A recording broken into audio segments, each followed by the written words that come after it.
ஒரு மனிதன் ஏன் நரகத்தை அஞ்ச வேண்டும் என்றால், இந்த உலக நெருப்பே இவ்வளவு பயங்கரமானது என்றால் 69 மடங்கு சூடேற்றப்பட்ட நரக நெருப்பு எப்படி இருக்கும்? கியாமத்து நாளையில் அல்லாஹ் ஆதம் அலைஹிஸ்ஸலாம் அவர்களை அழைத்து சொல்லுவானாம், அந்த நேரம் ஒவ்வொரு 1000 பேரிலிருந்தும் 999 பேர் நரகத்துக்கு என்று ஒதுக்கி வைக்கப்பட ஒருவர்தான் சுவர்க்கம் நுழைகிற நிலையில் இருப்பார் என்றால் அது எவ்வளவு பயங்கரம்! தவறி விழுந்தாலும் நாங்கள் சுவர்க்கத்தில் தான் விடுவோம் என்ற மாதிரி தான் எங்கட நிலைமை. அன்பார்ந்தவர்களே, தப்புகளையும் தவறுகளையும் பாவங்களையும் செய்கிற நாங்கள் செய்த பாவத்துக்காக அல்லாஹ் நரகத்தில் போட்டு விடுவானோ என்று அஞ்சுகிற மனநிலை இருக்கிறதா?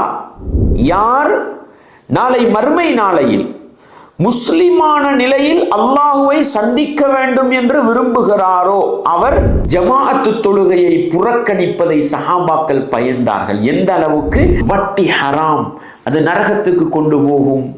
விபச்சாரம் ஹராம், அது நரகத்துக்கு கொண்டு போகும். போதை வசு பாவனை, அது நரகத்துக்கு கொண்டு போகும். என்னதான் படித்தாலும் பொய் பேசுவது, ஏமாற்றுவது, கோல் பேசுவது, புறம் பேசுவது, சாபமிடுவது, பெரும் பாவங்கள் நரகத்துக்கு கொண்டு போகும் என்று படிக்கிறோம். ஆனாலும் அந்த நரகத்தை பயந்து இந்த பாவங்களை விட்டு ஒதுங்குகிற பழக்கமும் இல்லை.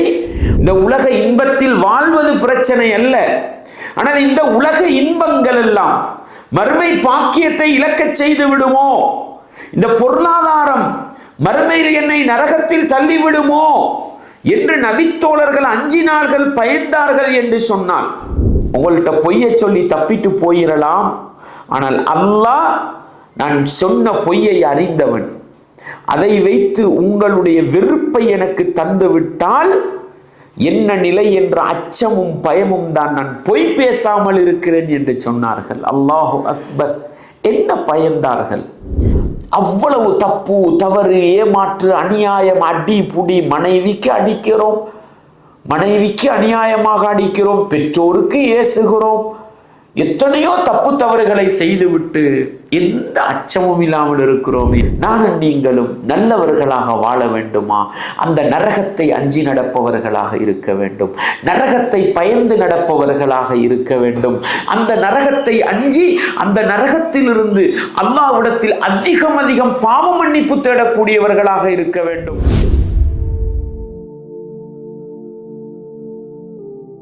இன்னல் ஹம்துலில்லாஹ் نحمده ونستعينه ونستغفره ونعوذ بالله من شرور أنفسنا ومن سيئات أعمالنا من يهده الله فلا مضل له ومن يضلل فلا هادي له وأشهد أن لا إله إلا الله وحده لا شريك له وأشهد أن محمدا عبده ورسوله يا أيها الذين آمنوا اتقوا الله حق تقاته ولا تموتن إلا وأنتم مسلمون يا أيها الناس اتقوا ربكم الذي خلقكم من نفس واحدة وخلق منها زوجها وبث منهما رجالا كثيرا ونساء واتقوا الله الذي تساءلون به والأرحام إن الله كان عليكم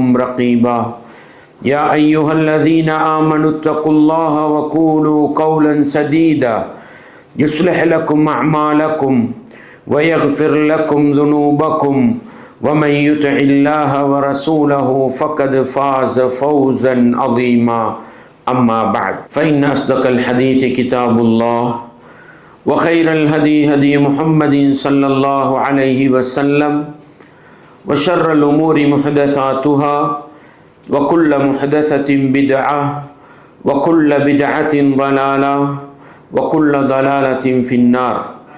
வார்த்தைகளில் சிறந்தது வல்லவன் ரஹ்மானின் வார்த்தை என்றும், நடைமுறைகளில் சிறந்தது நபிகளார் ஸல்லல்லாஹு அலைஹி வஸல்லம் அவர்களுடைய வாழ்க்கை வழிமுறை என்றும், அவர்களுடைய வாழ்க்கை வழிமுறைகளுக்கு பின்னால் மார்க்கத்தில் புதிதாக புகுத்தப்பட்டவைகள், கர்மங்களிலே மிக மோசமானவைகள் பிதஅத்துகள், எல்லா பிதஅத்துகளும் வழிகேடுகள், எல்லா வழிகேடுகளும் மனிதனை நரகத்துக்கு இட்டு செல்லும் என்று சொன்னவனாக இச்சொற்பொழிவை ஆரம்பம் செய்கின்றேன்.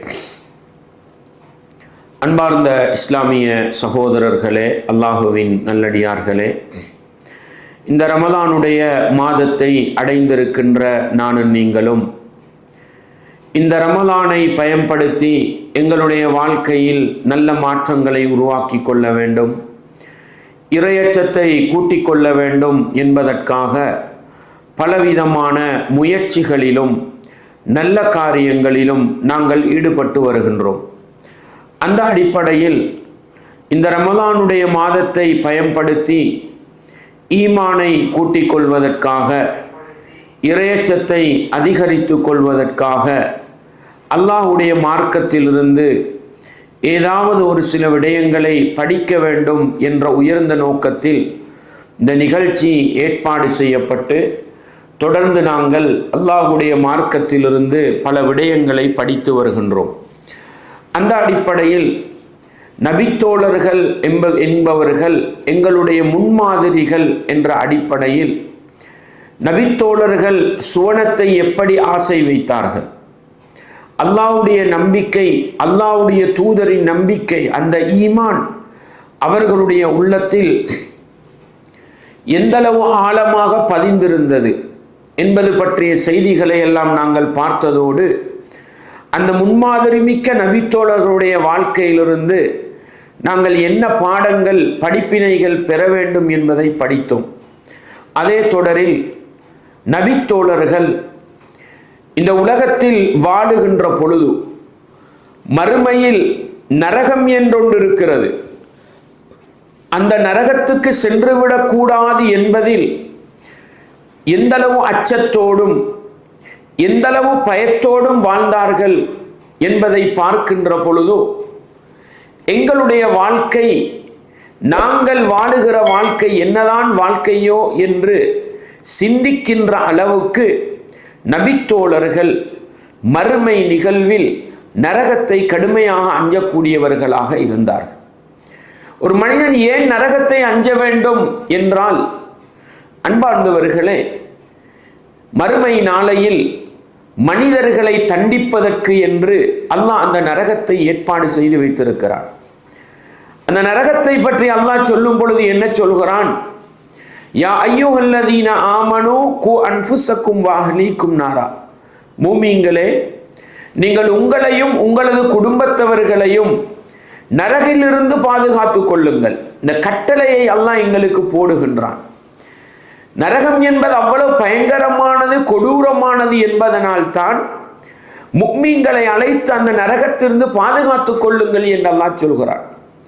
இந்த வசனத்தை முதலாவது எதிர்நோக்கிய சமூகம் சஹாபாக்கள் தான்.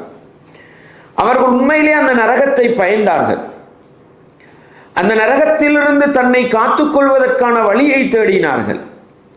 ரசூலுல்லாஹ் ஸல்லல்லாஹு அலைஹி வஸல்லம் அவர்கள் சொன்னார்கள், நாருக்கும் ஜுஸ்உம் மின் சபீன ஜுஸ்அம் மின் நாரி ஜஹன்னம். நீங்கள் பாவிக்கின்ற இந்த உலக நெருப்பு இருக்கிறதே, அந்த நரக நெருப்பு நரக நெருப்பின் 70 மடங்கில் ஒரு பகுதி என்றார்கள். என்றால் இந்த உலக நெருப்போடு 69 மடங்கு சூடேற்றப்பட்டதாகத்தான் நரக நெருப்பு இருக்கும் என்று அல்லாஹ்வுடைய தூதர் சொல்லுகின்ற பொழுது நபித்தோழர்கள் கேட்டார்கள், அல்லாஹ்வின் தூதரே, இந்த ஒரு பங்கே தண்டிப்பதற்கு போதுமானதே? அன்பார்ந்தவர்களே, இந்த உலக நெருப்பின் கொடூரம் எவ்வளவு பயங்கரமானது! இந்த உலக நெருப்பை இவ்வளவு பயங்கரமானது என்றால் 69 மடங்கு சூடேற்றப்பட்ட நரக நெருப்பு எப்படி இருக்கும்? அந்த அச்சத்தின் காரணமாகத்தான் நபித்தோழர்கள் நபிகளாரிடத்தில் கேட்கிறார்கள், இந்த உலக நெருப்பே மனிதனை தண்டிப்பதற்கு போதுமானது, அப்படி இருந்தும் 69 மடங்கு சூடேற்றப்படுமா? நபிகளார் சொன்னார்கள், ஆம், 69 மடங்கு சூடேற்றப்பட்டதுதான் நரக நெருப்பு என்று அல்லாஹ்வுடைய தூதர் தெளிவுபடுத்தினார்கள் என்று சொன்னால், அன்பார்ந்தவர்களே, இஸ்லாமிய உறவுகளே, நரக நெருப்பு என்பது அந்த அளவு பயங்கரமானது. அதனால தான் இஸ்லாமிய மார்க்கம் எந்த ஒரு இடத்திலும் சுவர்க்கத்தை கேட்பதை கட்டாயப்படுத்தவில்லை. ஒவ்வொரு நாளும் சுவனத்தை கேட்க வேண்டும் என்று வலியுறுத்தவும் இல்லை. ஆனால் நரகத்தை விட்டும் பாதுகாப்பு தேடுவதை இஸ்லாம் ஒவ்வொரு நாளும் பல தடவைகள் ஒரு முஃமின் செய்ய வேண்டும் என்று சொல்கிறது. எப்படி 5 நேர தொழுகையிலும் அத்தஹியாத்தை ஓதி நபிகளார் மீது சலாத்தும் சலாமும் சொல்லிவிட்டால் 4 விடயங்களிலிருந்து பாதுகாப்பு தேட வேண்டும். அதில் ஒன்றன் அல்லாஹும்ம இன்னி அஊது பிக மின் அஸாபி ஜஹன்னம், இறைவா நரகத்தின் தண்டனையை விட்டும் உன்னை கொண்டு நான் பாதுகாப்பு தேடுகிறேன் என்பது. என்றால் ஒரு முஃமினுடைய வாழ்க்கையில் ஒவ்வொரு நாளும் குறைந்தது 5 தடவை நரகத்திலிருந்து பாதுகாப்பு தேடுவதை நானும் நீங்களும் விரும்பியோ விரும்பாமலோ இஸ்லாம் வலியுறுத்தி வைத்திருக்கிறது என்றால் நரகம் என்பது அவ்வளவு பயங்கரமானது, அவ்வளவு அகோரமானது, அதிகம் பாதுகாப்பு தேட வேண்டியது என்பதனால் நபித்தோழர்கள் அந்த நரகை அதிகம் பயந்தார்கள். அல்லாஹ் அல் குர்ஆனிலே இபாதுர் ரஹ்மான், ரஹ்மானுடைய அடியார்கள், அல்லாஹ்வுக்கு நெருக்கமான இறைநேச செல்வர்கள், அவர்களுடைய பண்பை பற்றி சொல்கிற நேரம் சூரத்துல் ஃபுர்கானுடைய கடைசி வசனங்களில் அல்லாஹ் என்ன சொல்கிறான்? பல பண்புகளை சொல்லுகிற இடத்தில் முஃமின்களுடைய இறை விசுவாசிகளுடைய ரஹ்மானுடைய அடியார்களுடைய ஒரு பண்பை சொல்கிற பொழுது வல்லதீன யகூலூன், அவர்கள் பிரார்த்தனை செய்வார்கள், ரப்பனா ஸ்ரிஃப் அன்னா அஸாப ஜஹன்னம் இன்ன அஸாபஹா கான கராமா, இறைவா நரக தண்டனையை எங்களை விட்டும் திருப்பி விடுவாயாக. என்றால் நரக தண்டனையிலிருந்து எங்களை பாதுகாத்து விடுவாயாக என்று இறைநேசர்கள், அல்லாஹ்வுக்கு நெருக்கமான அடியார்கள் பாதுகாப்பு தேடுவார்கள். என்றால் இறைநேசர்கள் என்றால் அவர்கள் சுவர்க்கம் தான் நுழைய போகிறார்கள் என்றிருந்தாலும் அந்த இறை விசுவாசிகள் தான், அந்த இறைநேசர்கள் தான் அதிகம் நரகத்தை பயந்து பாதுகாப்பு தேடுபவர்கள் என்ற அந்த பண்பை அல்லாஹ் சொல்லி காட்டுகிறான். என்றால் இந்த பண்பின் மொத்த வடிவமாக நபித்தோழர்கள் இருந்தார்கள். நரகத்தை அஞ்சினார்கள். தன்னுடைய வாழ்க்கையிலே ஒரு தப்பு, ஒரு தவறு, ஒரு பிழை செய்து விட்டார், இந்த தப்பும் தவறும் எங்களை நரகம் கொண்டு போய் விடுமோ என்று பயந்தார்கள். அல்லாஹ்வுடைய தூதர் நரகத்தை பற்றி எச்சரிக்கை செய்கிற பொழுது நாங்களும் அந்த நரகவாசியாக இருப்போமோ என்று பயந்தார்கள். அன்பார்ந்தவர்களே, அபூ சயீத் அல் குத்ரி ரலியல்லாஹு அன்ஹு சொல்கிறார்கள், அல்லாஹ்வுடைய தூதர் ஸல்லல்லாஹு அலைஹி வஸல்லம் அவர்கள் மறுமையில் நடக்கின்ற ஒரு நிகழ்வை பற்றி சொன்னார்கள். யகூலுல்லாஹு அஸ்ஸ வ ஜல்ல யௌமல் கியாமா, கியாமத் நாளையில் அல்லாஹ் யா ஆதம், ஆதம் அலைஹிஸ்ஸலாம் அவர்களை அழைத்து சொல்லுவானாம்.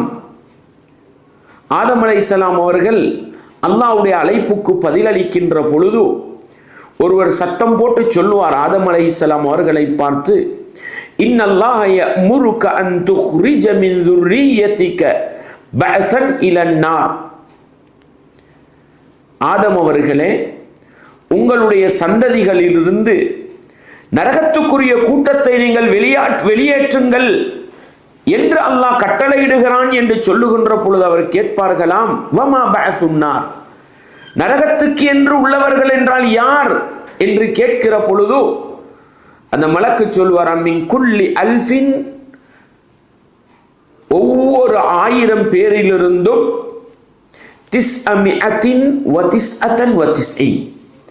999 பேர் நரகத்துக்குரியவர்கள், அவர்களை வெளியேற்றுங்கள். அந்த நேரம் இருக்கிறதே, அதுதான் ஒரு கர்ப்பிணி தன்னுடைய குழந்தையை பெற்றெடுக்கிற நேரம் என்றார்கள். வயஷீபுல் வலீத், ஒரு குழந்தைக்கு கூட அந்த காட்சியை பார்க்கிற நேரம் முடி நரைத்துவிடும் என்றார்கள். வதரன்னாஸ சுகாரா வமா ஹும் பிசுகாரா வலக்கின் அஸாபல்லாஹி ஷதீத். அந்த நேரம் ஒவ்வொரு 1000 பேரிலிருந்தும் 999 பேர் நரகத்துக்கு என்று ஒதுக்கி வைக்கப்பட ஒருவர்தான் சுவர்க்கம் நுழைகிற நிலையில் இருப்பார் என்றால் அது எவ்வளவு பயங்கரம்! மனிதர்கள் எல்லாம் போதை பிடித்தவர்களை போன்றிருப்பார்கள். உண்மையில் வமாஹும் பிசுகாரா, அவர்கள் போதைக்கு உள்ளானவர்கள் அல்ல. வலகின் அஸாபல்லாஹி ஷதீத், அல்லாஹ்வுடைய தண்டனை மிக பயங்கரமானது அந்த மறுமை நாள் தான் என்று அல்லாஹ்வுடைய தூதருக்கு ஆதம் அலைஹிஸ்ஸலாம் அவர்களுக்கு அல்லாஹ் சொல்லுகின்ற பொழுது ரசூல் அதை எடுத்து சொல்லி காட்டுகிறார்கள். ஃபஷக்க ذلك على الناس حتى تغيرت وجوههم. அல்லாஹ்வுடைய தூதர் சொன்னது என்ன? அந்த நாள் மிக பயங்கரமானது, சிறுவரை கூட நரைக்க செய்துவிடும். ஒவ்வொரு 1000 999 பேர் நரகத்துக்கென்று வெளியேற்றப்படுகிற நேரம், பயங்கரமான மறுமை நாள் என்று சொல்கிற பொழுது நபித்தோழர்களின் முகமெல்லாம் மாறிவிட்டதாம். அது நபித்தோழர்களுடைய உள்ளத்துக்கு பாரமாக இருந்ததாம். ஏன்? ஒவ்வொரு 1000 ஒருவர் தான் சுவர்க்கம் நுழைவார் என்றால் நபித்தோழர்கள் பயந்தார்கள். அப்படி என்றால் எங்களுக்கு சுவர்க்கம் போகிற பாக்கியம் கிடைக்குமா, நாங்களும் நரகத்துக்குரியவர்களாக மாறிவிடுவோமா என்று அந்த நபித்தோழர்கள் பயந்தார்கள் என்ற செய்தியை பார்க்கிறோம். அந்த பயத்தை விளங்கிய அல்லாஹ்வுடைய தூதர் என்ன சொன்னார்கள் தெரியுமா? நீங்கள் وَإِنِّي لَأَرْجُو أَن تَكُونُوا رُبُعَ أَهْلِ الْجَنَّةِ, நீங்கள் அந்த சுவர்க்கவாசிகளில் நாளில் ஒரு பங்கினத்தினராக இருப்பதை நான் ஆசை வைக்கிறேன். சஹாபாக்கள் எல்லோரும் சத்தம் போட்டு தக்பீர் சொன்னார்கள். சும்ம கால சுலுசு அஹ்லில் ஜன்னah, நீங்கள் சுவனவாசிகளில் 1/3 பகுதியினராக இருப்பதை நான் ஆதரவு வைக்கிறேன் என்றார். ஃபகப்பர்னா, சஹாபாக்கள் அல்லாஹு அக்பர் என்று சொன்னார்கள். சும்ம கால ஷத்ர அஹ்லில் ஜன்னah, நீங்கள் தான் சுவர்க்கவாசிகளில் அரைவாசி பேர் இருப்பீர்கள் என்று சொல்கிற பொழுதும் நபித்தோழர்கள் அல்லாஹு அக்பர் என்று தக்பீர் சொன்னார்கள் என்றால் பாருங்கள், 1000 பேரிலிருந்து ஒருவர் தான் சுவர்க்கம் நுழைவார் என்று சொல்கிற பொழுது ஃபஷக்கதாலி காலையும், அது நபித்தோழர்களுக்கு பாரமாக இருந்தது. எந்த அளவுக்கு? முகத்தின் தோற்றமெல்லாம் மாற்றமடைந்தது. ஏன்? அந்த ஒருவரில் நான் இருப்பேனா என்கிற அச்சமும் பயமும். நரகத்தை அந்த அளவுக்கு பயந்தார்கள், சுவனத்தை அந்த அளவுக்கு ஆசை வைத்தார்கள். சுவர்க்கத்தில் நீங்கள் 4 பகுதியினர் இருப்பீர்கள், 3 பகுதியினர் இருப்பீர்கள், அரைவாசி இருப்பீர்கள் என்று சொல்கிற பொழுது சந்தோஷத்தின் உச்சகட்டத்தினால் அல்லாஹ் அக்பர் என்று அல்லாஹ்வை துதித்தார்கள் என்றால் சஹாபாக்கள் எந்த அளவு நரகத்தை பயந்தார்கள் என்பதற்கு இது மிகப்பெரியதொரு எடுத்துக்காட்டாக இருக்கும் என்பதை நானும் நீங்களும் ஒருபோதும் மறந்துவிடக் கூடாது. அன்பார்ந்தவர்களே, நரகத்தை பற்றி எத்தனையோ குர்ஆன் வசனங்களை படிக்கிறோம், நரகத்தை பற்றி எத்தனையோ ஹதீதுகளை படிக்கிறோம், நரகத்தை பற்றிய பயான் நிகழ்ச்சிகளை கேட்கிறோம். எங்களுடைய உள்ளம் ஆட்டம் காணுகிறதா? எங்களுடைய உள்ளத்துக்கு அச்சம் வருகிறதா? எங்களுடைய உள்ளத்துக்கு பயம் வருகிறதா? எத்தனையோ பாவங்களை செய்கிறோம், எத்தனையோ அநியாயங்களை செய்கிறோம், எத்தனையோ தப்பு தவறுகளை செய்கிறோம். இந்த நிலையில் நான் மரணித்து நரகம் போனால் என்ன நிலை என்ற அச்சம் வருகிறதா? பயம் வருகிறதா? இல்லை. எங்களுக்கு என்ன வருகிறது? எங்கள்கிட்ட ஈமான் இருக்குதானே, அல்லாஹ் மன்னிப்பான். அல்லாஹ் நாடினால் மன்னிப்பான் என்பது வேறு. நரகத்தை பற்றிய அச்சம் பயம் இருக்கிறதா? பாருங்கள் சஹாபாக்களுடைய நிலையை புகாரி இமாம் அவர்கள் குறிப்பு செய்தியாக பதிவு செய்கிறார்கள். இப்னு அபி முலைகா என்ற தாபிஈ அவர்கள் சொல்கிறார்கள், அதிரத்து 30 மின் அஸ்ஹாபின் நபி ஸல்லல்லாஹு அலைஹி வஸல்லம், நபிகளாருடைய தோழர்களிலிருந்து கிட்டத்தட்ட 30 பேரை நான் சந்தித்தேன். 30 பேரை நான் சந்தித்தேன்.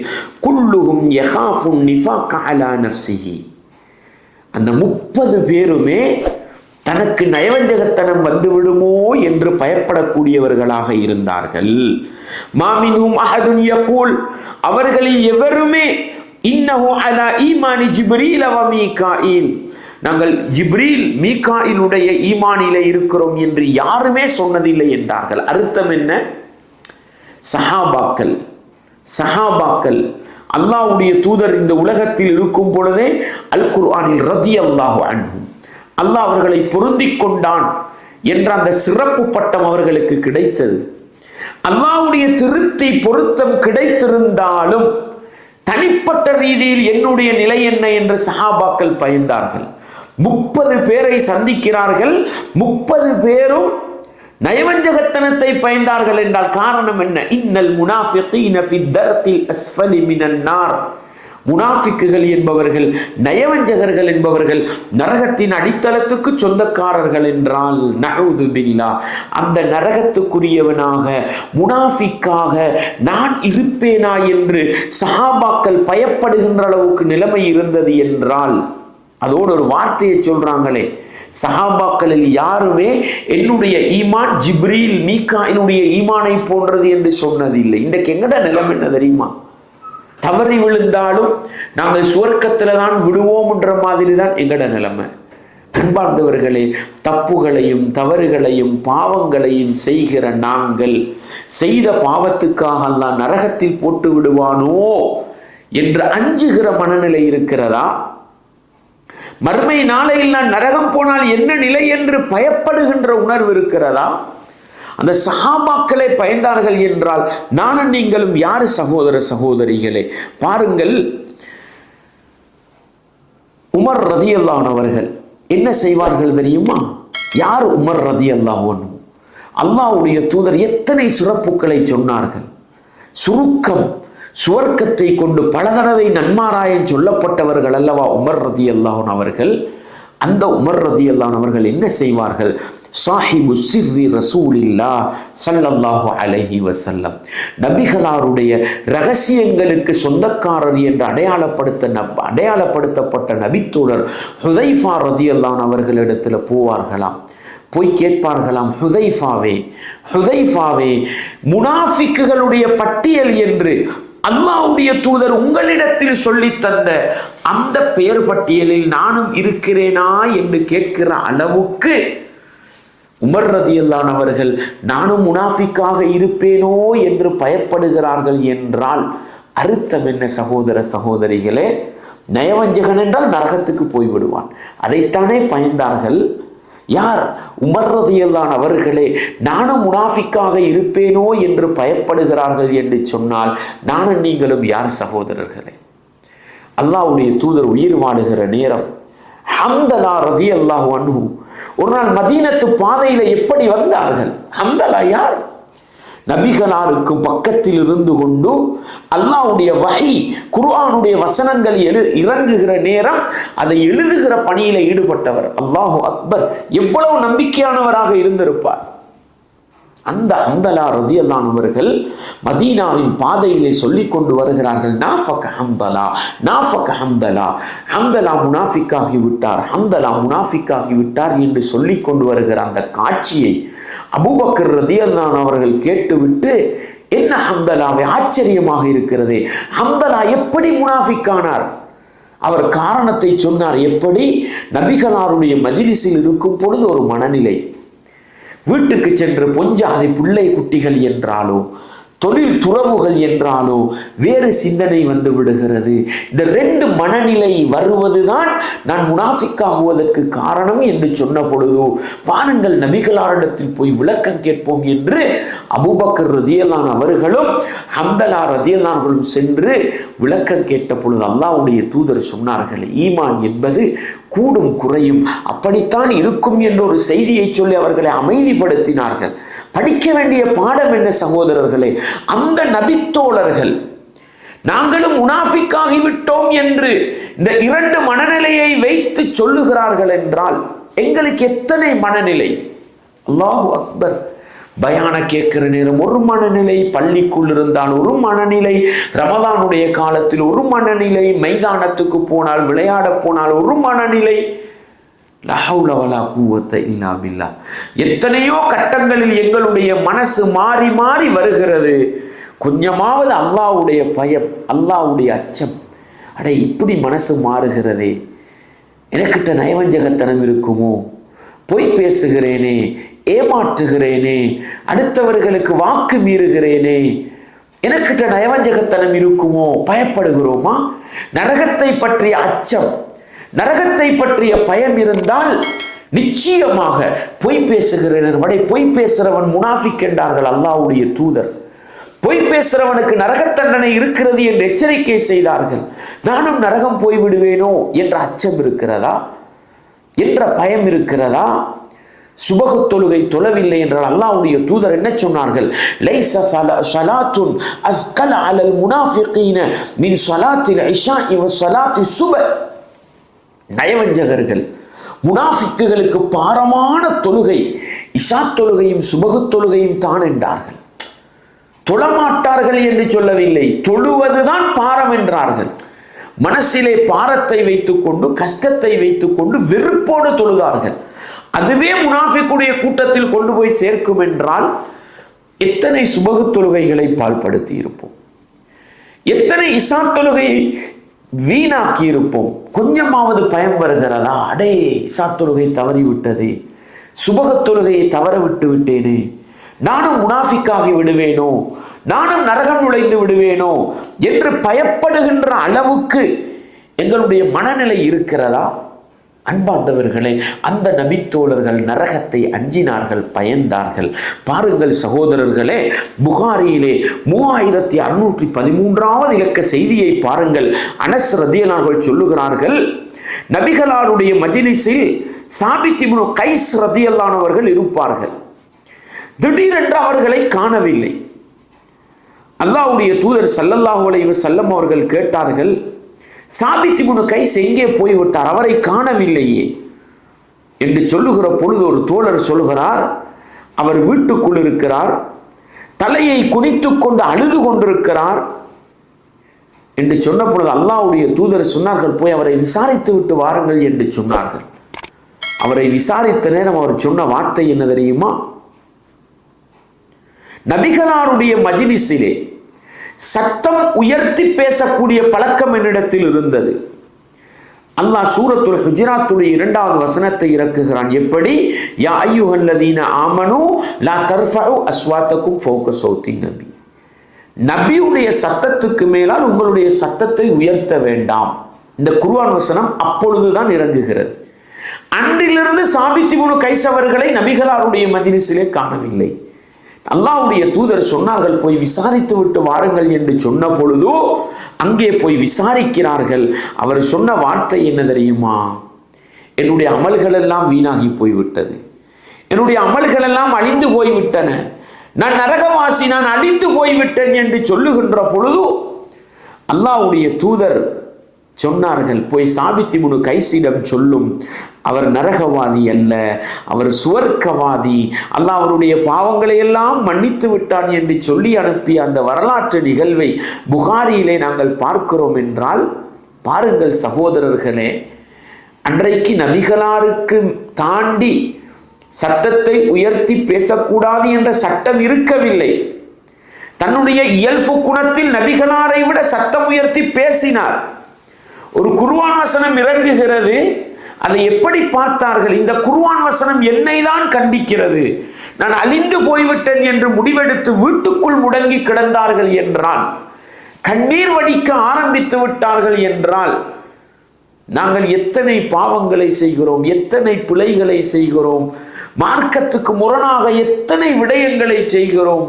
ஒரு கட்டத்தில் அடே, இவ்வளவு பாவம் செய்கிறேனே, இவ்வளவு தப்பு தவறு செய்கிறேனே, திடீரென்று நான் மரணித்து விட்டால் நரகம் போனா என்ன நிலைமைண்டு, யா அல்லாஹ் என்னை மன்னித்துக்கொள், நரகத்திலிருந்து என்னை பாதுகாத்து விடு என்று எத்தனை தடவை கேட்கின்ற உணர்வு வருகிறது என்பதை நானும் நீங்களும் சிந்தித்து பார்ப்போமாக இருந்தால், அந்த நபித்தோழர்கள் நரகத்தை அஞ்சிய வாழ்க்கை வாழ்ந்தார்களே, அதிலிருந்து நாங்களும் பாடம் பெற முடியும் என்பதை மறந்துவிடக்கூடாது. இஸ்லாமிய உறவுகளை பாருங்கள், இப்னு மஸ்ஊத் ரலியல்லாஹு அன்ஹு சொல்கிறார்கள், புகாரியிலே 654வது இலக்க செய்தியை பாருங்கள். மன் ஸர்ரஹு அன் யல்கல்லாஹ கதன் முஸ்லிமா, யார் நாளை மறுமை நாளையில் முஸ்லிமான நிலையில் அல்லாஹுவை சந்திக்க வேண்டும் என்று விரும்புகிறாரோ அவர் ஃபல்யுஹாஃபில் அலா ஹாஉலாஇ ஸலவாத், அவர் இந்த 5 நேர தொழுகைகளையும் ஹைது யுனாதா பிஹின்ன, எங்கு பாங்கு சொல்லப்படுகிறதோ அங்கு போய் தொழட்டும் என்றார்கள். என்றால் மறுமை நாளையில் அல்லாஹ்வை முஸ்லிமாக சந்திக்க விரும்புபவர் 5 நேர தொழுகையையும் ஜமாஅத்தோடு தொழட்டும் என்று சொல்கிறார்கள். ஃபஇன்னல்லாஹ ஷரஅ லிநபியிக்கும் சுனனல் ஹுதா, ஏனென்றால் அல்லாஹ் நபி அவர்களுக்கு அழகான வழிமுறைகளை காட்டி கொடுத்தான். ஹுதா, 5 நேர தொழுகைகளையும் ஜமாஅத்தோடு தொழுவது அல்லாஹ்வுடைய தூதருக்கு அல்லாஹ் காட்டி கொடுத்த சுன்னாக்களில் வழிமுறைகளில் உள்ளது. வலவ் அன்னக்கும் ஸல்லைத்தும் ஃபீ புயூதிக்கும் கமா யுஸல்லி ஹாதல் முத்தகல்லிஃபு ஃபீ பைத்தி, ஜமாஅத்து தொழுகைக்கு வராமல் வீட்டுக்குள் தொழுகின்ற இவனை போன்று நீங்களும் தொழுவீர்களாக இருந்தால் லதரக்தும் சுன்னத நபியிக்கும், நீங்கள் உங்களுடைய நபியுடைய வழிமுறை சுன்னாவை புறக்கணித்தவர்களாக மாறிவிடுவீர்கள். வலவ் தரக்தும் சுன்னத நபியிக்கும் லபலல்தும், நீங்கள் உங்களுடைய நபி அவர்களின் வழிமுறையை விட்டுவிட்டால் நீங்கள் வழிகட்டு போய் விடுவீர்கள். அல்லாஹு அக்பர்! எவ்வளவு அழகான அறிவுரை என்று பாருங்கள். தொடர்ந்து சொன்னார்கள், வமா மின் ரஜுலின் யததஹர் ஃபயுஹ்சினு துஹூர், ஒருவர் வுது செய்கின்றார், அந்த வுதுவை அழகான முறையில் செய்கிறார்.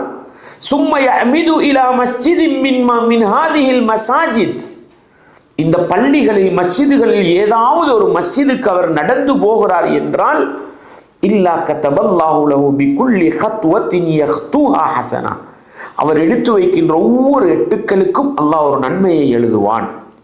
வயர்ஃபஉஹு பிஹா தரஜா, அதன் மூலம் ஒவ்வொரு எட்டுக்களின் மூலமும் அல்லாஹ் ஒவ்வொரு அந்தஸ்தை உயர்த்துவான். வயஹுத்து அன்ஹு பிஹா ஹதீஆ, அவர் எடுத்து வைக்கின்ற ஒவ்வொரு எட்டுக்கும் அல்லாஹ் ஒரு பாவத்தை மன்னிப்பான் என்று தொழுகைக்காக, ஜமாஅத்து தொழுகைக்காக பள்ளியை நோக்கி தேடி செல்வதன் சிறப்பை சொல்லிவிட்டு சொன்னார்கள், வலகது ரஅய்துனா, எங்களுடைய காலத்திலே எங்களை நாங்கள் பார்த்தோம், எப்படி இருந்தோம் தெரியுமா? வமா யதகல்லஃபு அன்ஹா இல்லா முனாஃபிகுன் மஅலூமுன் நிஃபாக், அறியப்பட்ட நயவஞ்சகர்களை தவிர, நயவஞ்சகர்கள் 2 கூட்டமா இருந்தாங்க. ஒரு கூட்டம் அடையாளப்படுத்தப்பட்டவங்க, இன்னொரு கூட்டம் அடையாளப்படுத்தப்படாம இருந்தாங்க. என்ன சொல்றாங்க? அடையாளப்படுத்தப்பட்ட முனாஃபிக்கை தவிர உள்ள மற்ற யாரும் ஜமாஅத்து தொழுகையை விட்டும் பின்வாங்க மாட்டார்கள். வலகத் கான الرجل يؤتى به يهادى بين الرجلين حتى يقام في الصف, எங்களுடைய காலத்தில் நபித்தோழர்கள் எப்படி இருந்தார்கள்? நடக்க முடியாவிட்டால் 2 பேருடைய தோளிலே கையை போட்டுக்கொண்டு அவர் சஃபிலே கொண்டு வந்து நிறுத்தப்படுவார் என்றார்கள். காரணம் என்ன? ஜமாஅத்து தொழுகையை புறக்கணித்தால் வேண்டுமென்று அவர் முனாஃபிக் என்ற இடத்துக்கு போய்விடுவார் என்பது எச்சரிக்கை. அதனால ஜமாஅத்து தொழுகையை புறக்கணிப்பதை சஹாபாக்கள் பயந்தார்கள். எந்த அளவுக்கு? நடக்க முடியாவிட்டால் 2 பேருடைய துணையோடு சஃபில் கொண்டு வந்து நிறுத்தப்பட்டார் என்றால் அந்த நபித்தோழர்கள் பயந்தது எதற்கு? ஜமாஅத்து தொழுகையை வேண்டும் என்று பாழ்படுத்தி நாங்கள் நரகம் போய்விடக் கூடாது என்பதற்குத்தானே.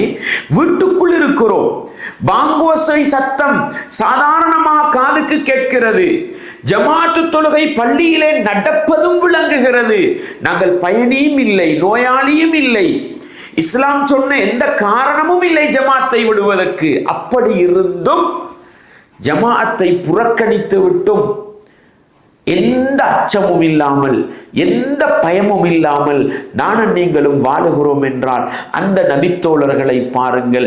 ஜமாஅத்து தொழுகையை வேண்டுமென்று புறக்கணித்தால் நயவஞ்சகத்தனத்தில் கொண்டு போய் சேர்த்துவிடும், நயவஞ்சகத்தனம் நரகத்தில் சேர்த்துவிடும் என்பதை பயந்ததனாலதான் தோளில் கையை கொழுகிக் கொண்டாவது போய் ஜமாஅத்து தொழுகையை அடைந்து கொள்ள வேண்டும் என்று ஆசைப்பட்டார்களே. நாங்கள் எத்தனை விடயங்களை படிக்கிறோம் சகோதரர்களே.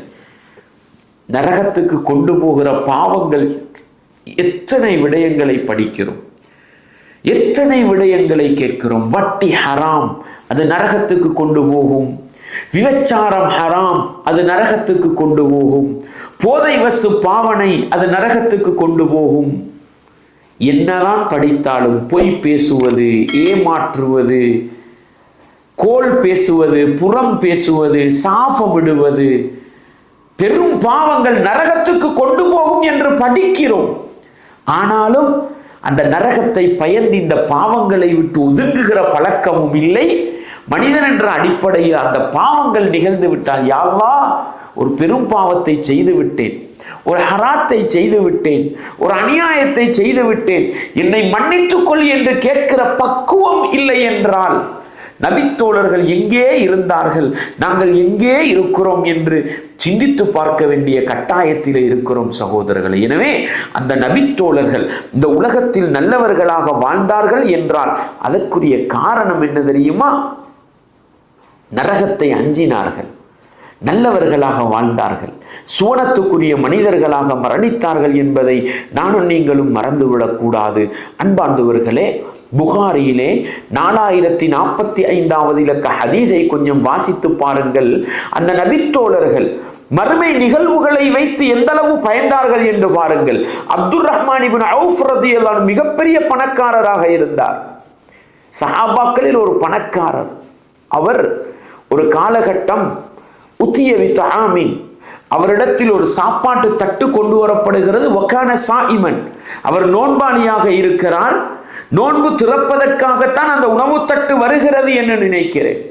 அந்த உணவு தட்டை பார்த்தவர்கள் யாரை நினைவுபடுத்தினார்கள் தெரியுமா? இஸ்லாத்தின் ஆரம்ப கட்டங்களில் மரணித்த முஸ்அப் இப்னு உமைர். என்ன சொன்னார்கள்? குத்தில முஸ்அப் இப்னு உமைர் வஹுவ கைரும் மின்னி. உஹது யுத்தத்திலே கொலை செய்யப்பட்ட முஸ்அப், அவர் என்னை விட சிறந்தவராக இருக்கிறார்.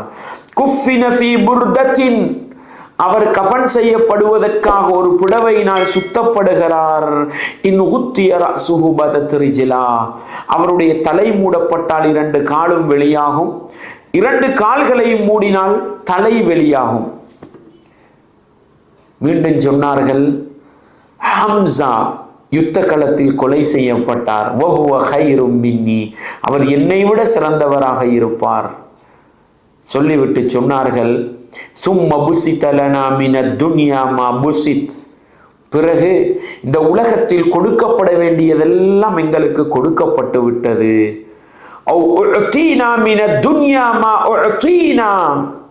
இந்த உலகத்தில் அனுபவிக்க வேண்டிய இன்பங்கள் எல்லாம் நாங்கள் கொடுக்கப்பட்டு அனுபவிக்கிறோம். வகத் ஹஷீனா அன் தகூன ஹஸனாத்துனா உஜ்ஜிலத் லனா, எங்களுக்கு மறுமையில் கிடைக்க வேண்டிய அந்த நல்ல பாக்கியங்கள் எல்லாம் உலகத்தில் நிஅமத்துக்களாக அருட்கொடைகளாக கொடுக்கப்பட்டு முடிந்து போய்விடுமோ என்று கைசேதப்பட்டு சும்ம ஜஅல யப்கி, அழ ஆரம்பித்தார்கள். எந்த அளவுக்கு தெரியுமா? ஹத்தா தரக்கத்தாம், கொண்டு வந்த அந்த சாப்பாட்டை கூட அவர்களால் தின்ன முடியாமல் திருப்பி அனுப்பிவிட்டார்களாம். அன்பார்ந்தவர்களே, இஸ்லாமிய உறவுகளே, பாருங்கள், இப்படி எங்களுடைய வாழ்க்கையில் ஒரு நிகழ்வு நடந்திருக்கிறதா? எத்தனை தப்பு செய்கிறோம், எத்தனை தவறு செய்கிறோம், எத்தனை பிழை செய்கிறோம்.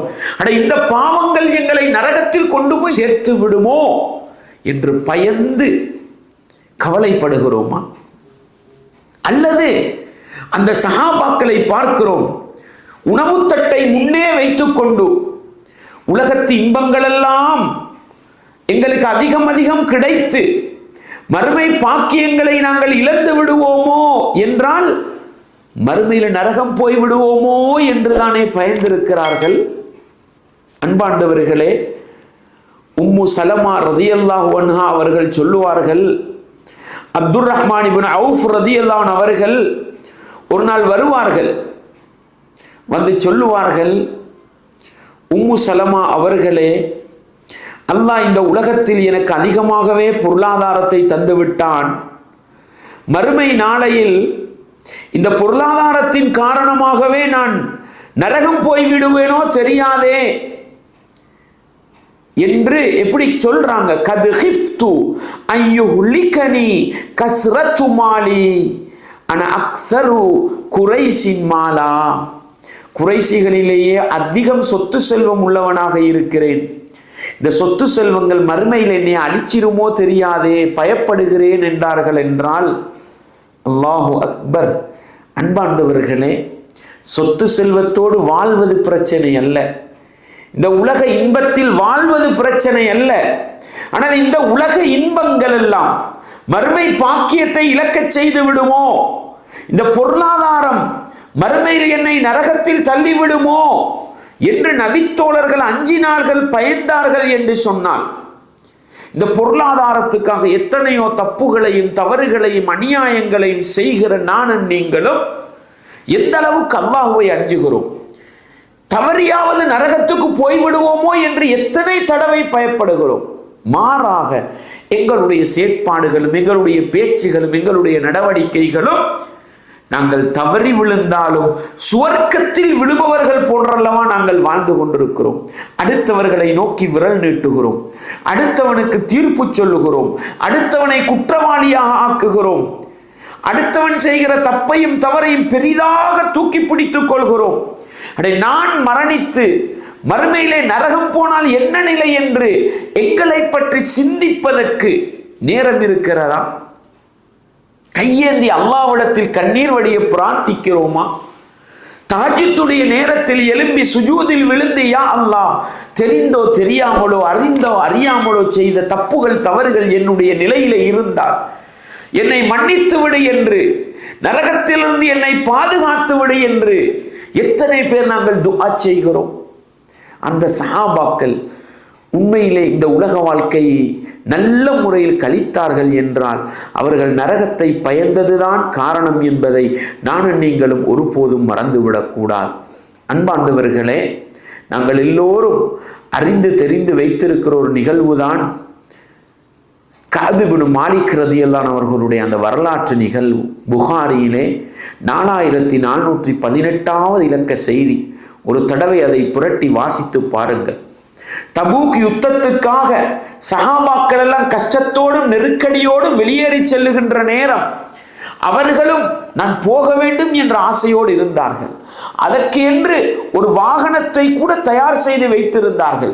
என்ன நினைத்தார்கள்? என்னுடைய வாகனம் பலமாக இருக்கிறது, அது வேகமாக செல்லும், நபிகளாரையும் நபித்தோழர்களையும் நான் விரட்டி போய் பிடித்து யுத்த களத்திலே ஈடுபடுவேன் என்ற ஆசையோடு மதீனாவிலே பின்வாங்கினார்கள். அல்லாஹ்வுடைய நாட்டம், அவரால் அந்த யுத்தத்துக்கு போக முடியவில்லை. அல்லாஹ்வுடைய தூதர் யுத்த களத்திலிருந்து திரும்பி வருகிற நேரம் என்ன பயந்தார்கள் தெரியுமா? அல்லாஹ்வுடைய தூதர் காரணம் கேட்பார்களே, நான் என்ன காரணம் சொல்வது என்பதை குடும்பத்தவர்களோடெல்லாம் ஆலோசனை செய்து செய்து கேட்டுக்கொண்டிருப்பார்கள். அந்த நேரத்தில் அவங்க ஒரு விஷயம் சொல்றாங்க. அல்லாஹ்வுடைய தூதர் கஅப் இப்னு மாலிக் அவர்களை அழைத்து, கஅபே, உங்களுக்கு என்ன நடந்தது? நீங்கள் தானே ஒரு வாகனத்தை கூட ஏற்பாடு செய்து வைத்திருந்தீர்கள், ஏன் யுத்தத்துக்கு வரவில்லை என்று கேட்கிற பொழுது அவர்கள் சொன்ன வார்த்தை என்ன தெரியுமா? பலா, அல்லாஹ்வின் தூதரே, யுத்தத்துக்கு வருவதற்கான எல்லா ஆயத்தங்களும் செய்து வைத்திருந்தது உண்மைதான். வல்லாஹி, அல்லாஹ்வின் மீது சத்தியமாக, லவ் ஜலஸ்து இந்தக இந்த கைரிக மின் அஹ்லி துன்யா, இந்த உலகத்தில் நீங்கள் அல்லாத வேறு ஒருவருக்கு முன்னால் நான் அமர்ந்திருந்தால், அப்படி நான் இருந்திருந்தால் நான் என்ன செய்திருப்பேன் தெரியுமா? லரஐது அன் சஅഖ்ருஜு மின் சഖதிஹி பிஉذரி, நான் பொய்யான ஒரு காரணத்தை சொல்லி, பொய்யான ஒரு சாக்கு போக்கை சொல்லி அவருடைய வெறுப்பிலிருந்தும் கோபத்திலிருந்தும் நான் தப்பித்துக் கொண்டிருப்பேன். வலகது உதீது ஜதலா, எனக்கு தர்க்கிக்கின்ற ஆற்றல் இருக்கிறது. வலகின்னி வல்லாஹ், ஆனாலும் அல்லாஹ்வின் மீது சத்தியமாக, லகத் அலிம்து லஇன் ஹத்தஸ்துக அல்யௌம ஹதீஸ கதிபின் தர்தா பிஹி அன்னி, எனக்கு இருக்கிற ஒரே பயம் என்ன? எனக்கு தெரியும், இன்றைய தினம் ஒரு பொய்யை சொல்லி அந்த பொய்யை நீங்கள் நம்பி என்னை நீங்கள் விடுவிக்கலாம், நான் தப்பித்துக் கொள்ளலாம், என்னால் முடியும் என்ற உறுதி இருக்கிறது. லயூஷிகன்னல்லாஹு அன் யுஸ்கிதக அலைய, உங்கள்கிட்ட பொய்யை சொல்லி தப்பிட்டு போயிடலாம், ஆனால் அல்லாஹ் நான் சொன்ன பொய்யை அறிந்தவன், அதை வைத்து உங்களுடைய வெறுப்பை எனக்கு தந்து விட்டால் என்ன நிலை என்ற அச்சமும் பயமும் தான் நான் பொய் பேசாமல் இருக்கிறேன் என்று சொன்னார்கள். அல்லாஹு அக்பர்! என்ன பயந்தார்கள்? நபிகளாருக்கு முன்னால் ஒரு பொய்யை பேசிவிட்டு தப்பிவிடலாம், ஆனால் படைத்தவன் ரப்புக்கு தெரியுமே நான் பேசியது பொய், அந்த ரப்பு என்னை பிடித்து கொண்டால் நான் என்ன செய்வேன் என்றல்லவா பயந்தார்கள். அதனால் நான் பொய் பேச விரும்பல்ல நபியே, எனக்கு சொல்வதற்கு எந்த காரணமும் இல்லை என்று சொல்லிவிட்டு போனார்கள் என்ற செய்தியை கஅப் இப்னு மாலிக் ரலியல்லாஹு வரலாற்றிலே நாங்கள் படிக்கிறோம் என்றால், அன்பார்ந்தவர்களே, இஸ்லாமிய உறவுகளே, நாங்கள் எத்தனை பொய்யை பேசுகிறோம். என்னுடைய ரப்புக்கு நான் சொல்வது பொய் என்று தெரியுமே, நான் ஏமாற்றுவது என்ற ரப்புக்கு தெரியுமே, நான் அநியாயம் இழைப்பது என்ற ரப்புக்கு தெரியுமே என்ற அச்சம், பயம் எங்களிடத்தில் இருக்கிறதா? ஆனால் கஅப் இப்னு மாலிக் ரலியல்லாஹு பயந்தார்கள் என்றால், அன்பார்ந்தவர்களே, அது மட்டுமல்ல, அவர்கள் சொல்லுவார்கள் மக்கள் எல்லோரும் எங்களை வெறுத்து விட்டார்கள், புறக்கணித்து விட்டார்கள். இஸ்லாம் சொல்லிவிட்டது இவர்களோடு பேச வேண்டாம் என்று சொல்லிவிட்டது. அவர்கள் 3 பேர், அதில் 2 பேர் வயசாளிகளாக இருந்தார்கள், பள்ளிக்கு வர முடியாதவர்களாக இருந்தார்கள். நானோ ஒரு இளைஞனாக இருந்தேன். நான் பள்ளிக்கு வரவில்லை என்றால் அது குற்றமாகிவிடும். பள்ளிக்கு போனால் என்னை பார்ப்பவர்கள் எல்லாம் சலாத்துக்கும் பதில் சொல்றது இல்லை, புறக்கணிச்சிட்டு போயிடுறாங்க. 40 நாட்கள் 50 நாட்கள் இதே நிலை. ஆனாலும் அவர் சொல்லுகிறார், நான் இளைஞனாக இருந்ததனால் ஜமாத்து தொழுகையை புறக்கணிக்க முடியாது. பள்ளிக்கு போனால் என்னோடு யாரும் பேச மாட்டார்கள், யாரும் சலாம் சொல்ல மாட்டார்கள். ஆனாலும் நான் பள்ளிக்கு போவேன் என்று சொன்னார்கள். போய் அல்லாஹ்வுடைய தூதர் என்னோடு பேசுவார்களா, சலான் சொல்லி பார்ப்பேன். என்னுடைய சலாத்துக்கு ரகசியமாகவாவது வாயை உசுப்புகிறார்களா என்று பார்ப்பேன். அல்லாஹு அக்பர். பாருங்கள், இப்படிப்பட்ட இக்கட்டான நிலையிலும் ஜமாத்து தொழுகையை தவற விடல. பள்ளியில யாரும் பேச மாட்டாங்க, யாரும் கண்டுகொள்ள மாட்டாங்க. ஏன்? சமூக பகிஷ்காரம் அல்லாஹ் செய்ய சொன்னான். ஆனாலும் பள்ளிக்கு போனார்கள், ஜமாஅத்தாக தொழுதார்கள் என்றால், அன்பார்ந்தவர்களே, என்ன காரணம்? அல்லாஹ்விடத்தில் குற்றவாளியாகிவிடக்கூடாது, மார்க்கத்தில் குற்றவாளியாகிவிடக்கூடாது என்ற அச்சம்தான் காரணமாக இருந்தது. அது மாத்திரமல்ல சகோதரர்களை, பாருங்கள், சொன்னார்கள் மதீனாவில் இருக்கின்ற எல்லா முஸ்லிம்களும் பேசக்கூடாது என்று புறக்கணிப்பு வந்து விட்டது. இவர் ஒரு இளைஞராக இருக்கிறார். இப்படி இருக்கும் பொழுது நான் மதீனத்து சந்தையிலே நடந்து போய்கொண்டிருக்கிறேன். அந்த நேரத்தில் ஷாம் தேசத்திலிருந்து ஒருவர் உணவு விற்பனைக்காக வந்திருக்கிறார். வந்தவர் என்ன செய்கிறார்? யார் அந்த கஅப் இப்னு மாலிக், யார் அந்த கஅப் இப்னு மாலிக் என்று தேடிக்கொண்டிருக்கிறார். அவர் தேடுவது எனக்கு கேட்டுவிட்டது. மக்கள் எல்லோரும் என்னை சுட்டி காட்டுகிறார்கள், இவர்தான் கஅப் இப்னு மாலிக் என்று. அப்பொழுது அவர் என்னிடத்தில் வருகிறார். வந்து சொன்ன வார்த்தை என்ன தெரியுமா? அம்மா பஅத் ஃபஇன்னஹு கத் பலகனி அன்ன ஸாஹிபக கத் ஜஃபாக். உங்களுடைய தோழரான முஹம்மத் உங்களை வெறுத்து விட்டார் என்பது எனக்கு தெரிய வந்திருக்கிறது. இந்த கடிதத்தை யார் தெரியுமா எழுதுறா? கடிதம் அந்த தொழிலாளி ஒரு கடிதத்தை கொடுத்தார். அந்த கடிதத்தை கஅப் இப்னு மாலிக் வாசிக்கிறார்கள். அந்த கடிதத்தில் இருக்கிற வார்த்தை, நான் கஸ்ஸான் கோத்திரத்தின் அரசன் மன்னர் உங்களுக்கு எழுதுகிறேன் கடிதம். உங்களுடைய தோழர் முஹம்மது உங்களை வெறுத்து விட்டார் என்ற செய்தி எங்களுக்கு கேள்விப்பட்டிருக்கிறது. வலம் யஜ்அலகல்லாஹு பிதாரி ஹவான் வலா மதைஅத்தின். என்ன சொல்கிறார்? உங்களுக்கு இந்த பூமி நெருக்கடியானதல்ல, இந்த பூமி உங்களை அழித்து விடவில்லை, இந்த பூமி விசாலமாக இருக்கிறது. வாருங்கள் எங்களுடைய பகுதிக்கு, ஃபல்ஹக் பினா நுவாசிக், எங்கட ஆட்சிக்கு கீழே வந்து சேர்ந்துருங்க, நாங்கள் உங்களை சேர்த்துக் கொள்கிறோம். அன்பார்ந்தவர்களே, என்ன சொன்னார்கள் தெரியுமா? கஅப் இப்னு மாலிக் ரலியல்லாஹு அன்ஹு, ஃபகுல்து லம்மா கரஅதுஹா, அந்த கடிதத்தை வாசித்து விட்டு நான் சொன்னது என்ன தெரியுமா? வஹாதா ஐதன் மினல் பலா, இது பெரியதொரு சோதனை என்று சொன்னார்கள். அன்பார்ந்தவர்களே, இஸ்லாத்தின் விரோதிகள் எங்களை வாருங்கள் உங்களை சேர்த்துக் கொள்கிறோம் என்று சொல்கிறார்கள் என்றால், பாவிகளும் அசத்தியவாதிகளும் அநியாயக்காரர்களும் இஸ்லாத்துக்கு எதிராக வருகிற பொழுது எங்களுக்கு கை கொடுப்பார்கள் என்றால், இது அதைவிட பெரிய சோதனை. என்ன சொன்னார்கள்? ஃபதயம்மம்து பிஹ தன்னூர ஃபஸஜர்துஹு பிஹா.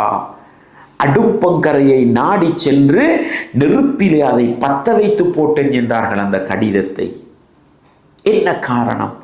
அந்த அரசனுக்கு கீழால் போயிருந்தால் நிம்மதி, சந்தோஷம், மகிழ்ச்சியாக வாழ்ந்திருக்கலாம். ஆனால் மறுமையிலே சுவர்க்கம் கிடைத்திருக்காது, நபிகளாருடைய தோழமை கிடைத்திருக்காது, நரகவாதியாக போயிருக்க வேண்டும் என்ற அச்சமும் பயமும் தான் இவ்வளவு சோதனையான கட்டத்திலும் இவ்வளவு நெருக்கடியான நிலையிலும் அவர்கள் ஈமானிலே, இஸ்லாத்திலே உறுதியாக இருந்தார்கள் என்றால், அன்பார்ந்தவர்களே, நரகத்தை பயந்ததுதான் காரணம் என்பதை நானும் நீங்களும் ஒருபோதும் மறந்துவிடக்கூடாது. அன்பார்ந்தவர்களே, அவர்கள் இஸ்லாத்திலே, ஈமானிலே உறுதியாக இருப்பதற்கு காரணமாக இருந்ததும் அந்த நரகத்தை அஞ்சியதுதான் என்பதை கஅப் இப்னு மாலிக் ரலியல்லாஹு வரலாற்று நிகழ்வு எனக்கும் உங்களுக்கும் எடுத்து காட்டுகிறது. பாருங்கள், சஹாபாக்கள் இந்த உலகத்தில் ஒரு தப்பு, தவறு, அநியாயம், பிழைய செஞ்சிட்டா நரகத்தை பயந்தார்கள். அந்த நரகத்திலிருந்து தன்னை காத்துக்கொள்வதற்கு எதையும் செய்ய தயாரானார்கள். பாருங்கள், முஸ்லிமிலே, புகாரியிலே 1659 இலக்க செய்தியை பாருங்கள். அபு மஸ்ஊத் அல் அன்சாரி ரலியல்லாஹு அன்ஹு சொல்கிறார்கள், ஒரு நாள் எனக்கு ஒரு அடிமை இருந்தார். அந்த அடிமையை நான் அடித்துக் கொண்டிருக்கிறேன். அந்த நேரத்தில் எனக்கு பின்னால் இருந்த ஒரு சத்தம் கேட்கிறது, இஅலம் அபா மஸ்ஊத், அபு மஸ்ஊதே அறிந்து கொள், லல்லாஹு அக்தரு அலைக மின்க அலை.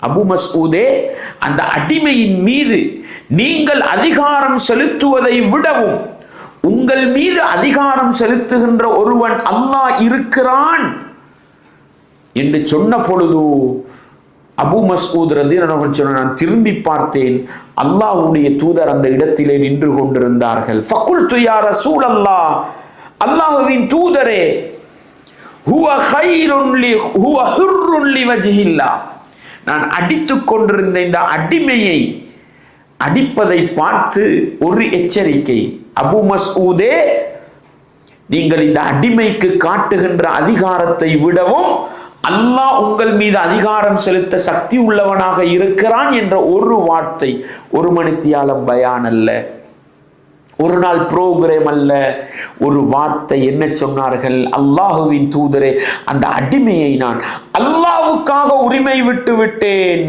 அல்லாஹ்வுடைய தூதர் சொன்னார்கள், அமா லௌலம் தஃஅல் லஃபஹத்க நார். அபு மஸ்ஊதே, நீங்கள் அந்த அடிமையை அடித்த அடிக்காக உரிமை விட்டிருக்கவில்லை என்றால் நரக நெருப்பு உங்களை தீண்டி இருக்கும் என்று சொன்னார்கள். அல்லாஹு அக்பர், அல்லாஹு அக்பர்.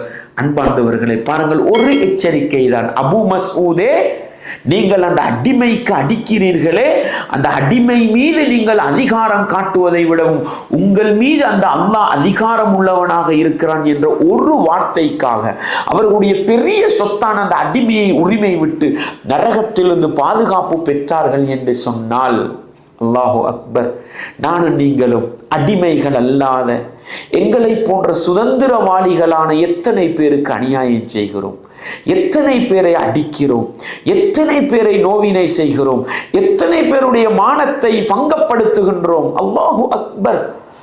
அவ்வளவு தப்பு, தவறு, ஏமாற்று, அநியாயம், அடி புடி. மனைவிக்கு அடிக்கிறோம், மனைவிக்கு அநியாயமாக அடிக்கிறோம், பெற்றோருக்கு ஏசுகிறோம், எத்தனையோ தப்பு தவறுகளை செய்துவிட்டு எந்த அச்சமும் இல்லாமல் இருக்கிறோமே. அந்த சஹாபியை பாருங்கள், ஒரு எச்சரிக்கை, தன்னுடைய அடிமையை உரிமை விட்டு அந்த நரகத்திலிருந்து பாதுகாப்பு பெற்றுக்கொண்டார்கள் என்ற செய்தியை நாங்கள் பார்க்கிறோம். அன்பார்ந்தவர்களே, புகாரியிலே 1112 இலக்க செய்தியை வாசித்து பாருங்கள். ஆயிஷா ரலியல்லாஹு அன்ஹா சொல்கிறார்கள், அல்லாஹ்வுடைய தூதர் வீட்டிலே இருக்கும் பொழுது, அல்லாஹ்வுடைய தூதர் மஸ்ஜிதிலே இருக்கிறார்கள், ரமலானுடைய மாதம், ஒருவர் ஓடோடி வருகிறார், இஹ்தரக்து, நான் அழிந்து போய்விட்டேன், நான் பொசுங்கி போய்விட்டேன், அப்படித்தான் சொல்லி கொண்டு வருகிறார். அல்லாஹ்வுடைய தூதர் கேட்டாங்க, என்னப்பா, என்ன விஷயம் என்று கேட்கும் பொழுது சொன்னார், அஸபுத்து அஹ்லி, நோன்பு பிடித்திருக்கிற நிலையில் மனைவியோடு இல்லற வாழ்க்கையில் ஈடுபட்டு விட்டேன், அதனால நான் பத்தி போய்விட்டேன், நான் அழிந்து போய்விட்டேன் என்று சொன்னார். என்ன விளங்கினார்? ரமலானுடைய பகல் நேரத்தில் மனைவியோடு இல்லற வாழ்க்கையில் ஈடுபடுறது பெரும் பாவம். அவர் என்ன பயந்தார்? நான் நரகவாதியாகிவிட்டேன், அதைத்தானே பயந்தார். அன்பாண்டவர்களே, மார்க்கத்துக்கு முரணான ஒரு காரியத்தை செய்துவிட்டால் எந்த அளவு பயந்து நபிகளாருடைய மஜ்லிஸுக்கு ஓடோடி வந்து இதற்கு குற்றப்பரிகாரம் என்ன என்று கேட்டார்கள் என்றால் என்ன காரணம்? செய்த தப்பு தவறுகளை மனிதனுக்கு மறைத்து மறுமையில் போய் நரகவாதியாகி விடக்கூடாது என்பதுதானே அவர்களுடைய பயமும் அச்சமும். அன்பாண்டவர்களே, மாயிஸ் ரலியல்லாஹுடைய வரலாற்றை படித்திருக்கிறோம் அல்லவா? எங்கோ விபச்சாரம் செய்கிறார், நபிகளாருடைய மஜ்லிஸுக்கு ஓடோடி வருகிறார். அல்லாஹ்வின் தூதரே, நான் விபச்சாரம் செய்து அழிந்து போய்விட்டேன், எனக்குரிய தண்டனையை தாருங்கள். அல்லாஹ்வுடைய தூதர் திருப்பி அனுப்பினார்கள். இரண்டாவது நாளும் திருப்பி அனுப்பினார்கள், மூன்றாவது நாளும் திருப்பி அனுப்பினார்கள். ஆனால் அவர் ஒவ்வொரு நாளும் வந்து என்ன சொன்னார்? அல்லாஹ்வின் தூதரை, நான் விபச்சாரம் செய்து அழிந்து போய்விட்டேன் என்றார். கடைசியாக அல்லாஹ்வுடைய தூதர் அவரை பற்றியெல்லாம் விசாரித்து விட்டு அவருக்கு ரஜம் என்று கல்லடித்து அவருக்குரிய தண்டனையை நிறைவேற்றினார்கள் என்பதை நாங்கள் பார்க்கிறோம். அதே போன்றுதான் காமிதியா கிளையாரை சேர்ந்த அந்த பெண்மணி விபச்சாரம் செய்துவிட்டு வருகிறார். அல்லாஹ்வின் தூதரே, தஹீர்னி, நான் விபச்சாரம் செய்துவிட்டு வந்திருக்கிறேன், எனக்குரிய தண்டனையை தந்து என்னை சுத்தப்படுத்துங்கள். அல்லாஹு அக்பர். அவர்களுக்கு தெரியும், திருமணம் முடித்த பிறகு விபச்சாரம் செய்தால் கல்லடித்து கொலை செய்யப்படுவார்கள். அல்லாஹ்வுடைய தூதர் சொன்னாங்க, திரும்பி போய்விட, அல்லாஹ்ட்ட மன்னிப்பு கேட்டுக்கொள் என்றார்கள். கேட்ட கேள்வி என்ன தெரியுமா? அல்லாஹ்வின் தூதரே, மாயிஸை திருப்பி அனுப்பியது போன்று என்னையும் திருப்பி அனுப்ப நினைக்கிறீர்களா? நானோ விபச்சாரத்தின் மூலம் கர்ப்பிணியாக இருக்கிறேன், நான் திரும்பி போக மாட்டேன், எனக்கு தண்டனை நிறைவேற்றப்பட வேண்டும் என்று பிடிவாதமாக இருந்தார்கள். அல்லாஹ்வுடைய தூதர் சொன்னார்கள், கர்ப்பிணியாக இருக்கிறாயா, உனக்கு தண்டனை நிறைவேற்ற முடியாது. பிள்ளையை பெற்றெடுத்து விட்டு வந்தார்கள், பாலூட்டி விட்டு வா என்று திருப்பி 2 வருட அவகாசம். அல்லாஹு அக்பர். எல்லாம் கூட்டி கழித்து பார்த்தால் 3 வருடங்கள் தண்டனையை எதிர்பார்த்து இருந்தார்கள். என்றால் என்ன காரணம்? பாவம் செய்துவிட்டு, தப்புத்தவரை செய்துவிட்டு உலகத்தில் தப்பி விடலாம், மறுமையில் தப்ப முடியாதே, மறுமையில் நரகம் போனால் என்ன நிலை என்பதுதான் அவர்களுக்கு அச்சமாக இருந்தது. என்றால் அன்பாண்டவர்களே, நிதானமாக சிந்தித்து பார்ப்போம். அந்த சஹாபாக்கள் உலகத்தில் நல்லவர்களாக வாழ்ந்தார்கள். ரலியல்லாஹு அன்ஹும், அல்லாஹ் அவர்களை பொருந்திக் கொண்டான் என்ற சிறப்பு புகழுக்கு ஆளாகினார்கள். என்றால் என்ன காரணம் தெரியுமா?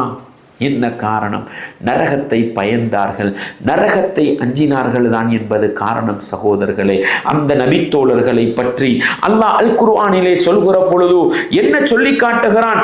ரிஜாலுன், அவர்கள் சில மனிதர்கள், லா துல்ஹீஹிம் திஜாரத்துன் வலா பைஉன் அன் திக்ரில்லாஹி வ இகாமிஸ் ஸலாத்தி வ ஈதாஇஸ் ஸகாத். அவர்கள் கொடுக்கல் வாங்கல் செய்தார்கள், பொருளாதாரத்தை திரட்டினார்கள். ஆனால் அவர்களுடைய கொடுக்கல் வாங்கலோ, அவர்களுடைய பொருளாதாரமோ அல்லாஹுவை மறக்கடிக்கவில்லை, தொழுகையை பாழ்படுத்த வைக்கவில்லை, ஜகாத்தை விட்டும் அவர்களை தூரமாக்கவில்லை. எங்களை போன்று கொடுக்கல் வாங்கல் செய்தார்கள், எங்களை போன்று பிசினஸ் செய்தார்கள், எங்களை போன்று பொருளாதாரத்தை திரட்டினார்கள். ஆனால் அல்லாஹுவை நேரத்துக்கு நினைவுபடுத்தினார்கள், தொழுகையை சரியாக நிலைநாட்டினார்கள், ஜகாத்தை சரியாக கொடுத்து வந்தார்கள், உத்தமர்களாக வாழ்ந்தார்கள். ஏன்? யகாஃபூன யௌமன் ததகல்லபு ஃபீஹில் குலூபு வல் அப்சார். மனிதர்களுடைய உள்ளங்களும் பார்வைகளும் புரண்டு போகக்கூடிய அந்த மறுமை நாளை அவர்கள் பயந்தார்கள். அதனால தான் அவர்கள் நல்லவர்களாக வாழ்ந்தார்கள் என்ற செய்தியை அல்லாஹ் எனக்கும் உங்களுக்கும் சொல்லி காட்டுகிறான். என்றால் அன்பாண்டவர்களே, இஸ்லாமிய உறவுகளே, நானும் நீங்களும் நல்லவர்களாக வாழ வேண்டுமா? அந்த நரகத்தை அஞ்சி நடப்பவர்களாக இருக்க வேண்டும், நரகத்தை பயந்து நடப்பவர்களாக இருக்க வேண்டும். அந்த நரகத்தை அஞ்சி அந்த நரகத்திலிருந்து அல்லாஹ்விடத்தில் அதிகம் பாவ மன்னிப்பு தேடக்கூடியவர்களாக இருக்க வேண்டும். அதனூடாகத்தான் நானும் நீங்களும் சூனத்துக்குரிய மனிதர்களாக மாற முடியும் என்பதை ஒருபோதும் மறந்துவிடக் கூடாது. இபாதத்துக்களில் ஆசை வர வேண்டுமா? நல்ல காரியங்களில் ஆசை வர வேண்டுமா? நல்ல மக்கள் செய்வதில் ஆசை வர வேண்டுமா?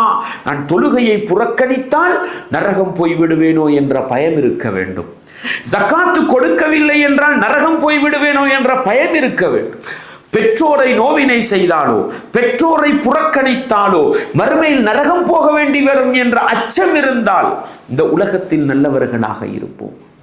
பாவங்கள் செய்கிற பொழுது, தப்பு தவறுகள் அநியாயங்கள் செய்கிற பொழுது, அட இந்த பாவத்தை செஞ்சிட்டு, இந்த தப்பு தவறை செஞ்சிட்டு, இந்த அநியாயத்தை செஞ்சிட்டு இதே நிலையில மௌத்தாகிவிட்டால் மறுமையில நரகம் போவேனே என்று பயந்தால் அந்த நரகத்தை பற்றிய அச்சமும் பயமும் பாவங்களிலிருந்து எங்களை தூரமாக்கும், அல்லது செய்த பாவத்துக்காக மன்னிப்பு தேடுகிற நல்ல மக்களாக எங்களை மாற்றிவிடும் என்பதை நானும் நீங்களும் மறந்துவிடக் கூடாது. முஆவியத் இப்னுல் ஹக்கம் அஸ்-சுலமி ரலியல்லாஹு அன்ஹு அவர்கள் சொன்ன செய்தியை பாருங்கள். புகாரியிலே 537 சொன்னார்கள், எனக்கு ஒரு அடிமை பெண்மணி இருந்தால், அவள் ஆடு மேய்ப்பவளாக இருந்தால், ஒரு நாள் அவளின் பராமுகத்தின் காரணமாக ஒரு ஓநாய் ஒரு ஆட்டை பிடித்து கொண்டு போய்விட்டது. நானும் ஒரு மனிதனாக இருந்தேன், கோபம் வரும். அந்த கோபத்தின் காரணமாக அந்த அடிமை பெண்ணுக்கு நான் அறைந்து விடுகிறேன், கன்னத்துக்கு ஒரு அறைந்து விடுகிறேன். பாருங்கள், தப்பு செய்கிறார், தவறு செய்கிறார், ஓடோடி வருகிறார் நபிகளாருடைய மஜ்லிஸுக்கு. அல்லாஹ்வின் தூதரே, என்னுடைய அடிமைக்கு நான் அறைந்து விட்டேன், கன்னத்துக்கு அறைந்து விட்டேன். அல்லாஹ்வுடைய தூதர், அடிச்சிட்டீங்களா? அதை பெரிய ஒரு பாவமாக பார்க்கும் பொழுது, குல்து யா ரசூலல்லாஹ், அல்லாஹ்வின் தூதரே, அஃபலா உஅதிகுஹா, அவளை அடித்த அந்த ஒரே காரணத்துக்காக உரிமை விட்டு விடட்டுமா என்று கேட்கிற பொழுது அல்லாஹ்வுடைய தூதர் அவளை அழைத்து வாருங்கள். அழைத்து வந்த பிறகு கேட்டார்கள், ஐனல்லாஹ், அல்லாஹ் எங்கே இருக்கிறான் என்று கேட்கும் பொழுது அந்த பெண்மணி ஃபிஸ்ஸமா, அல்லாஹ் வானத்திலே இருக்கிறான் என்று பதில் சொல்ல, மன் அன, நான் யார் என்று அல்லாஹ்வுடைய தூதர் கேட்கும் பொழுது, அன்த ரசூலுல்லாஹ், நீங்கள் அல்லாஹ்வுடைய தூதர் என்று அந்த பெண்மணி சொல்லும் பொழுது அல்லாஹ்வுடைய தூதர், அஅதிகஹா ஃபஇன்னஹா முஃமினா, அந்த அடிமையை நீங்கள் உரிமை விட்டு விடுங்கள், அவர் ஈமானிய பெண்மணி என்று அல்லாஹ்வுடைய தூதர் சொன்னார்கள் என்ற செய்தியை பார்க்கிறோம். அன்பார்ந்தவர்களே, பாருங்கள், தப்பு செய்தார்கள், ஒரு அடி அடித்தார்கள், ஆனால் உடனே உணர்ந்து அதற்குரிய மன்னிப்பு அவரை உரிமை விடுவதுதான் என்று விளங்கினார்கள் என்றால் நானும் நீங்களும் நல்லவர்களாக வாழ வேண்டுமா? இபாதத்துக்களில் ஆசை ஆர்வம் உள்ளவர்களாக மாற வேண்டுமா? நரகத்தை அஞ்சினால் இபாதத்துக்களில் கவனம் செலுத்துவோம். தப்புகள், தவறுகள், பாவங்கள் செய்கிறோமா? நரகத்தை அஞ்சினால் ஒன்றில் பாவத்தை விட்டும் தூரமாகலாம், அல்லது மனிதன் என்ற அடிப்படையில் தப்புகள் தவறுகள் நடந்தால் ரப்பே என்னை மன்னித்துக்கொள் என்ற அந்த பிரார்த்தனையினூடாக நரகத்தை அஞ்சி வாழுகின்ற மனித புனிதர்களாக மாறலாம். எனவே நபித்தோழர்கள் நரகத்தை அஞ்சுவதில் எப்படி முன்மாதிரியாக இருந்தார்கள் என்ற இந்த பாடத்திலிருந்து நல்ல பாடங்களையும் படிப்பினைகளையும் பெற்றுக்கொண்டு நரகத்தை அஞ்சி வாழ்வதன் மூலம் கட்டளைகளையும் கடமைகளையும் மார்க்க வழிபாடுகளையும் சரியாக செய்கிற நல்ல மனிதர்களாகவும், பாவங்கள், தப்புகள், தவறுகள், அநியாயங்களிலிருந்து எங்களை பாதுகாத்துக் கொள்வதோடு தப்புகள், தவறுகள், அநியாயங்கள் நடந்தால் அல்லாஹ்விடத்தில் பாவ மன்னிப்பு தேடுவதன் மூலம் நரகத்தை அஞ்சி வாழுகிற நல்ல மக்களாக வாழ்ந்து மரணிக்க நாங்கள் ஒவ்வொருவரும் முயற்சி செய்வோம். வல்லவன் ரஹ்மான் எங்கள் அனைவருக்கும் அந்த பாக்கியத்தை தந்தருள வேண்டும். வஆகிரு தஅவானா அனில் ஹம்துலில்லாஹி ரப்பில் ஆலமீன்.